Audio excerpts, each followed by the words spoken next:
बस्ती का नाम दारुल सफा था, जो बगदाद से कई दिन की मुसाफत पर वाक़े थी। छोटा सा कस्बा, मगर दिलकश और पुरअमन। यहाँ के लोग सादा मिजाज, मेहनती और मेहमान नवाज थे। इसी बस्ती के वसत में एक कच्ची ईंटों और लकड़ी की पुरानी मगर मजबूत हवेली खड़ी थी।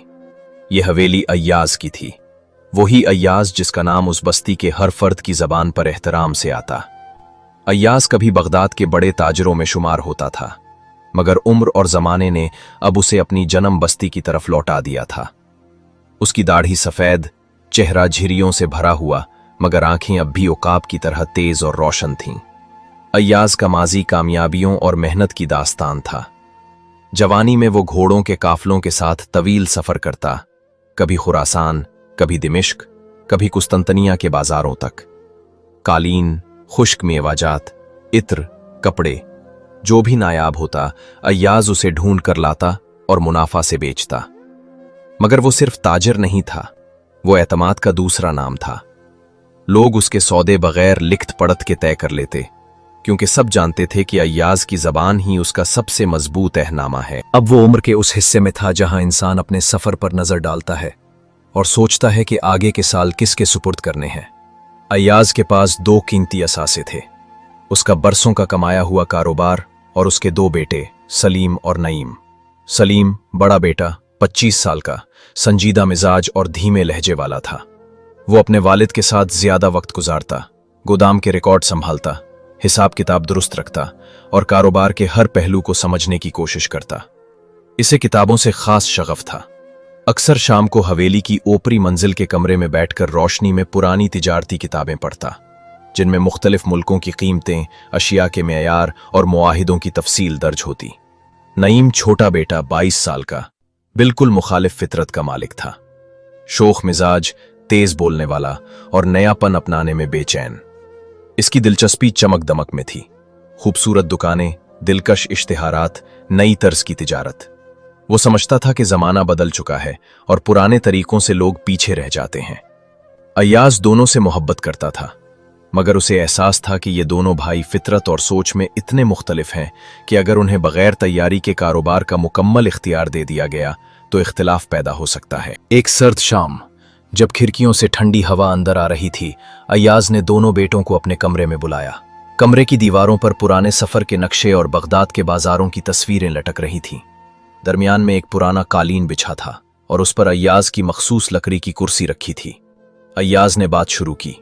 बेटो, मैंने अपनी जिंदगी का बड़ा हिस्सा दुनिया घूमते और मेहनत करते गुजारा है।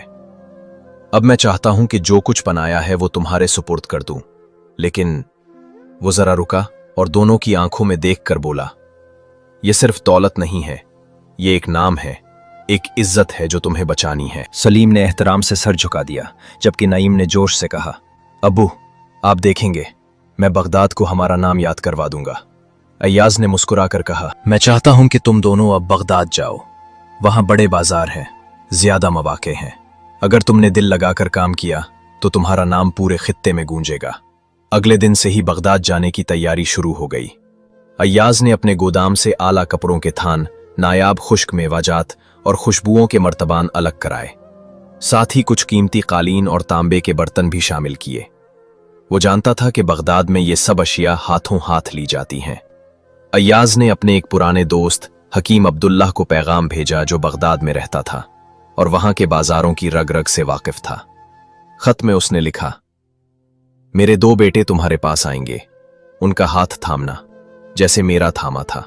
सलीम सुबह सवेरे गोदाम में जाकर सामान की तरतीब देखता, जबकि नईम दुकान के लिए नई तर्ज के कपड़े और सजावट का सामान खरीदता। दोनों अपने अपने अंदाज में तैयारी में मसरूफ थे। अय्याज अक्सर शाम को आकर बैठता और सफर के किस्से सुनाता, काफलों के खतरात, डाकुओं से बचने के तरीके और बाजार में किस तरह भाव तय किया जाता है। याद रखो, वो कहता, तिजारत सिर्फ खरीदो फरोख्त का नाम नहीं, ये भरोसे का खेल है। अगर तुमने एक बार एतमाद तोड़ दिया तो सारी जिंदगी दोबारा नहीं बना सकते। आखिर वो दिन आ गया जब काफिला बगदाद के लिए रवाना होना था। सुबह सूरज निकलने से पहले ही गांव के दरवाजे पर ऊंट, घोड़े और खच्चर कतार में खड़े थे। काफिले के सरदार ने घंटी बजाई और सब अपने सामान को बांधने लगे। अय्याज ने दोनों बेटों को गले लगाया उनके माथे चूमे और एक छोटा सा कपड़े का थैला सलीम को थमाया। इसमें तुम्हारी माँ का दिया हुआ तावीज है और मेरा खत। जिस दिन तुम्हें लगे कि रास्ता भटक रहे हो, उसे खोल लेना। नईम ने खुशी और जोश में कहा, अब्बू आप देखना, हम बगदाद के सबसे बड़े ताजिर बनेंगे। काफले के कदमों की धमक, ऊंटों की घंटियों की टन-टन और गांव वालों की दुआओं के साथ दोनों भाई रवाना हो गए। सफर आसान न था। दिन में तेज धूप, रात को सर्दी, कभी रेत के तूफान, कभी दूर से भेड़ियों की आवाजें, मगर बगदाद की चमक और ख्वाब दोनों भाइयों को आगे बढ़ा रहे थे। रास्ते में वो कई कस्बों से गुजरे। कहीं किसी बूढ़े अत्तार से खुशबू खरीदी, कहीं किसी कालीन बुनने वाले से नायाब डिजाइन। सलीम ज्यादातर हिसाब किताब संभालता, जबकि नईम नए सूदों की बात करता। एक रात जब काफिला दरिया के किनारे पड़ाव डाला हुआ था, नईम ने आग के पास बैठकर कहा, भाई सोच रहा हूं बगदाद में हम दुकान को ऐसा सजाएंगे कि लोग दूर से देखकर रुक जाएं। सलीम ने मुस्कुराकर कहा, सजाने से पहले उसे चलाना जरूरी है और चलाने के लिए एतमाद चाहिए। नईम ने हंसते हुए कहा, आप तो हमेशा किताबी बात करते हैं, मैं देखता हूं नए जमाने में कैसे कामयाबी मिलती है। सलीम ने दिल ही दिल में दुआ की कि छोटे भाई का जोश नुकसान में न बदले। 2 हफ्ते के तवील सफर के बाद एक सुबह उफक पर बगदाद की फसीलें नजर आने लगी। बुलंदो बाला दरवाजे, मीनारों की कतार और बाजारों से उठती हल्की हल्की खुशबू। दोनों भाइयों के दिल तेजी से धड़कने लगे। अयाज की नसीहतें उनके कानों में गूंज रही थीं। बगदाद तुम्हारा इम्तिहान है, वहां दौलत भी है और फरेब भी। आंख खुली रखना और भाई का हाथ न छोड़ना। काफिला शहर में दाखिल हुआ और दोनों भाई एक नए सफर के दहाने पर थे। ऐसा सफर जो उनके रिश्ते और किस्मत दोनों को बदलने वाला था। बगदाद में दाखिल होते ही दोनों भाइयों की आंखें हैरत से फैल गईं। ये शहर उनकी सोच से कहीं ज्यादा बड़ा, रंगीन और शोर शगब से भरा हुआ था। बुलंदो बाला फसीलों के पीछे एक दुनिया आबाद थी। कुशादा गलियां, ऊंची इमारतें और ऐसे बाजार जहां रंग, खुशबू और आवाजें मिलकर एक अलग ही धन पैदा करती थीं। ऊंटों के कारवां शहर में दाखिल होते, घंटियां बजती, ताजिर एक दूसरे को आवाज देते और हर तरफ सौदेबाजी की गूंज सुनाई देती। कहीं कीमती रेशम बिछा था, कहीं नायाब किताबों का अंबार, कहीं चमकती हुई तलवारें तो कहीं सोने चांदी के जेवरात। बगदाद वाकई तिजारत का दिल था। सलीम ने काफले से उतरते हुए कहा, हाँ, यह शहर तो वाकई मवाक़ियों का समुंदर है। नईम की आंखों में चमक थी। यहां हम अपनी पहचान बनाएंगे और वो भी जल्द। अय्याज के पुराने दोस्त हकीम अब्दुल्ला पहले ही शहर के दरवाजे पर उनका इंतज़ार कर रहे थे। दरमियानी उम्र के, खुश मिजाज और नर्म लहजे के इंसान, जिनकी दुकान बगदाद के मशहूर बाजार सौकुल हकीम में थी। हकीम अब्दुल्ला ने दोनों को गले लगाया और कहा, तुम्हारा चेहरा बिल्कुल अय्याज जैसा है सलीम, और तुम। वो नईम की तरफ देखकर मुस्कुराए। तुम्हारे अंदर वही चमक है जो तुम्हारे वालिद के जवानी में थी। उन्होंने एक कुशादा मगर पुरानी दुकान किराए पर दिलवा दी। दुकान का बैरूनी हिस्सा लकड़ी और ईंटों का मिला जिला था। छत पर ऊंची मेहराबें और अंदर एक गोदाम भी था। सामने से गुजरने वाले हर शख्स की नजर पड़ती, मगर उसे मुरम्मत और सफाई की जरूरत थी। सलीम ने दुकान का जायजा लेते हुए कहा, यह जगह अच्छी है, गुजरने वाले यहां जरूर रुकेंगे। नईम ने फौरन कहा, हम इसे मुकम्मल तौर पर बदल देंगे ताकि हर कोई दूर से देख कर आ जाए। पहला हफ्ता सिर्फ सफाई और तैयारी में गुजरा। सलीम ने गोदाम में सामान तरतीब से रखा, स्टॉक का रिकॉर्ड तैयार किया और दुकान के लिए निर्ख तय किए। वो चाहता था कि हर चीज मरहलावार और उसूल के मुताबिक हो। नईम दिन भर बगदाद के मुख्तलिफ बाजार घूमता, नए सप्लायर्स से मिलता और दुकान के लिए जदीद सजावट का सामान खरीदता। उसने लकड़ी के बोर्ड पर सुनहरी हुरूफ में अयाज एंड सेंस लिखवाया और दुकान के सामने एक खूबसूरत फानूस लटका दिया। इफ्तिताह के दिन दुकान वाकई अलग दिखाई दे रही थी। बाहर रंगीन कपड़ों का ढेर, अंदर इत्र की खुशबू और कालीन इस तरह बिछे थे कि गाहक आते ही मुतासिर हो जाते। शुरू के महीने बहुत अच्छे गुजरे। गाहकों की अच्छी तादाद आने लगी और दोनों भाई दिन रात मेहनत करते। सलीम के ईमानदार अंदाज और नईम की पुरकशिश पेशकशों ने मिलकर गाहकों को मुतवज्जे किया। एक दिन एक बुजुर्ग ताजिर शेख इब्राहिम दुकान पर आए। उन्होंने कुछ कपड़े खरीदे और कहा, मैंने तुम्हारे वालिद के साथ तिजारत की है, अगर तुमने उनकी तरह दियानतदारी दिखाई तो बगदाद तुम्हारा हो जाएगा। ये सुनकर सलीम के चेहरे पर इत्मीनान आया, मगर नईम के जहन में सिर्फ एक ही बात आई, बगदाद हमारा हो जाएगा और जल्द। चंद महीने बाद नईम ने एक नया मंसूबा पेश किया, भाई हमें दुकान को मजीद जदीद बनाना चाहिए। ऑनलाइन ऑर्डर्स, बड़े पैमाने पर इश्तिहारात और खास रियायती सेल। सलीम ने सोचकर जवाब दिया, ये सब अच्छी बातें हैं, मगर जल्दबाजी खतरनाक है। हम अभी मुस्तहकम बुनियादों पर खड़े नहीं हुए। नईम ने नाराज लहजे में कहा, अगर हम नए तरीके नहीं अपनाएंगे तो दूसरों से पीछे रह जाएंगे। ये बगदाद है, यहां तेजी से चलना पड़ता है। उस दिन के बाद से दोनों के बीच छोटे छोटे इख्तिलाफ पड़ने लगे। सलीम हर बड़े फैसले में एहतियात चाहता, जबकि नईम तेजी से मुनाफा कमाने की कोशिश करता। चंद हफ्ते बाद एक सुबह नईम ने ऐलान किया, मैं अपनी दुकान अलग खोल रहा हूं, अयाज नईम कॉरपोरेट। सलीम ने गहरा सांस लिया और आहिस्ता कहा, यह तुम्हारा फैसला है, मैं तुम्हें रोकूंगा नहीं, मगर याद रखो, अब्बू ने हमेशा कहा था कि भाई भाई के बगैर अधूरा है। नईम ने जवाब दिया, देखते हैं कौन कामयाब होता है। नईम की नई दुकान चंद ही दिनों में शहर की बात बन गई। शीशे के शोकेस, रंगीन लाइट्स, बड़े इश्तिहारात और भारी रियायतें।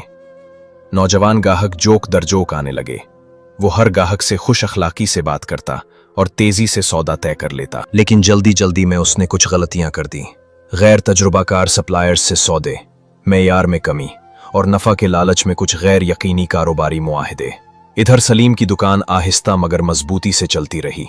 उसने बगदाद के बुजुर्ग और मोतबर ताजरों से ताल्लुकात कायम किए। गाहक जानते थे कि अयाज एंड सन्स से जो चीज ली जाएगी वो मेयार और दयानत में बेमिसाल होगी। एक रोज शेख इब्राहिम ने कहा, सलीम बेटे, तुम्हारी साख तुम्हारी सबसे बड़ी दौलत है। ये दौलत न कोई चरा सकता है न खरीद सकता है। 6 महीने गुजरे और नईम के कर्ज बढ़ने लगे। दुकान की चमक तो बरकरार थी मगर मुनाफा कम हो गया। कुछ सप्लायर्स ने उधार वापस मांगना शुरू कर दिया और गाहक मेयार की शिकायत करने लगे। नईम को एहसास हुआ कि शायद सलीम दुरुस्त कहता था, मगर उसकी अना उसे भाई के पास वापस जाने से रोक रही थी। रात को अक्सर वो दुकान बंद करके खाली गली में चलता और अपने फैसलों पर सोचता, मगर अगले दिन फिर वही जोश और दिखावा। इसी दौरान एक दिन बगदाद के डाकखाने से एक खत आया। खत पर गांव का निशान था। सलीम ने लरसते हाथों से उसे खोला। अल्फाज सीधे दिल में उतर गए, मेरे बेटो, मेरा वक्त पूरा हो चुका है। अगर तुम दोनों साथ हो तो मेरा नाम हमेशा जिंदा रहेगा, अगर अलग हुए तो मिट जाएगा। यह खत नईम तक भी पहुंचा और उसने पहली बार अपनी अना को कुचलकर सोचा कि शायद वक्त आ गया है भाई के दरवाजे पर दस्तक देने का। बगदाद की वो रात खास तौर पर सुनसान थी। सर्द हुआ, बाजार के सुन्ने गली कूचों से गुजर रही थी और दूर कहीं एक कुत्ता भूंक रहा था। नईम ने अपनी दुकान का शटर नीचे खींचा, ताले लगाए और आहिस्ता आहिस्ता सौकुल हकीम की तरफ चल पड़ा। इसके दिल की धड़कन मामूल से तेज थी। वो जानता था कि आज जो कदम वो उठाने जा रहा है इसमें उसका गुरूर शिकस्त खा रहा है, मगर शायद इसके वालिद की रूह को सुकून मिलेगा। सलीम की दुकान के सामने पहुंचकर वो कुछ देर रुका। अंदर रोशनी जल रही थी। शीशे के पीछे सलीम हिसाब किताब में मसरूफ था। नईम ने हिम्मत जमा की और दरवाजे पर दस्तक दी। सलीम ने चूंक कर सर उठाया। जब दरवाजा खोला तो सामने खड़ा छोटा भाई नजर आया। चेहरा थका हुआ, आंखों में शर्मिंदगी, मगर दिल में कोई भारी फैसला। भाई, नईम की आवाज रुक गई। मैं गलत था। सलीम ने कोई जवाब न दिया, सिर्फ आगे बढ़ा और भाई को गले लगा लिया। वो लम्हा दोनों के लिए बोझ हल्का कर गया। अगले ही दिन बगदाद के बाजार में एक नई तख्ती लगाई गई, अयाज एंड सेंस, सलीम और नईम। ये खबर पूरे सोक अल हकीम में फैल गई। पुराने गाहक खुश हुए और कुछ नए लोग महज ये देखने आए कि दो अलग अलग मिजाज के भाई अब एक साथ कैसे चलाएंगे। सलीम ने नईम से कहा, हम दोनों के अंदाज मुख्तलिफ हैं, मगर अगर हम उन्हें एक दूसरे का सहारा बना दें तो यही हमारी ताकत होगी। नईम ने मुस्कुराते हुए कहा, इस बार मैं जल्दबाजी नहीं करूंगा, लेकिन तुम्हें भी मानना पड़ेगा कि थोड़ी सी शोखी भी जरूरी है। अब दुकान का मंजर बदल चुका था। सलीम ने मायार और एतमाद का सुतून मजबूत रखा, जबकि नईम ने नए गाहकों को मुतवज्जे करने के लिए खूबसूरत डिस्प्ले, दिलकश पेशकशें और हल्की फुल्की रियायतें शामिल कीं। एक हफ्ते में ही फरोख्त में इजाफा महसूस होने लगा। गाहक न सिर्फ खरीदारी के लिए आते बल्कि अक्सर कहते, अयाज के बेटे, तुम दोनों मिलकर वही कर रहे हो जो तुम्हारे वालिद करते थे, दियानतदारी और कुशादगी। एक साल में अयाज एंड सन्स ने बगदाद में दूसरी शाख खोल ली। इस बार ये दुकान शहर के एक मुतमव्विल इलाके में थी जहां ज्यादातर गाहक अमीर घराने थे।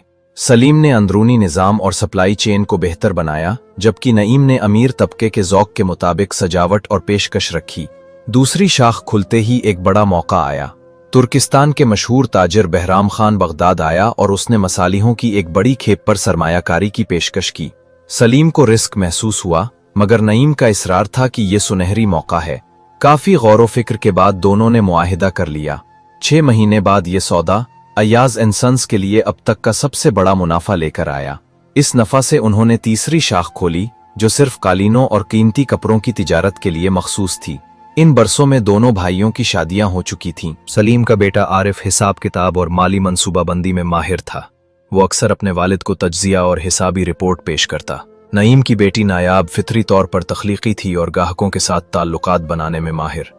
उसने बगदाद की खवातीन के लिए एक अलहदा ब्रांच का मंसूबा पेश किया, जहां सिर्फ खवातीन खरीदारी कर सकतीं। ये दुकान न सिर्फ कामयाब रही, बल्कि बगदाद की एक मुनफरिद शनाख्त बन गई। कामयाबी के साथ नए इम्तिहान भी आते हैं। एक साल बगदाद में बदअमनी फैल गई। बाजारों में गाहक कम आने लगे और कुछ तिजारती रास्ते बंद हो गए।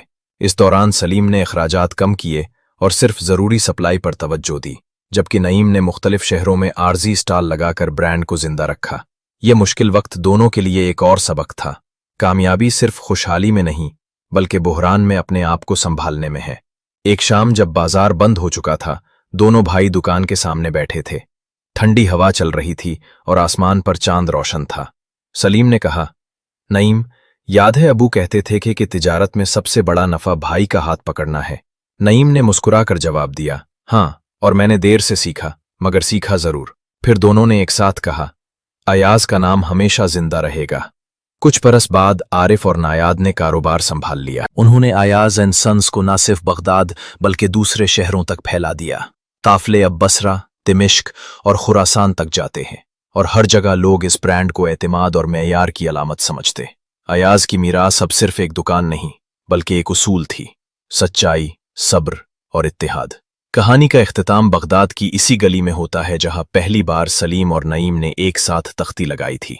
आज वहां एक नौजवान लड़का तख्ती को पालिश कर रहा है और इस पर कंदा अल्फाज अब भी वैसे ही चमक रहे हैं: अयाज एंड सन्स, सच्चाई, सब्र, इत्तेहाद। दौर कहीं, शायद अयाज की रूह अपनी बस्ती या बगदाद के बाजारों में जरूर मुस्कुरा रही होगी।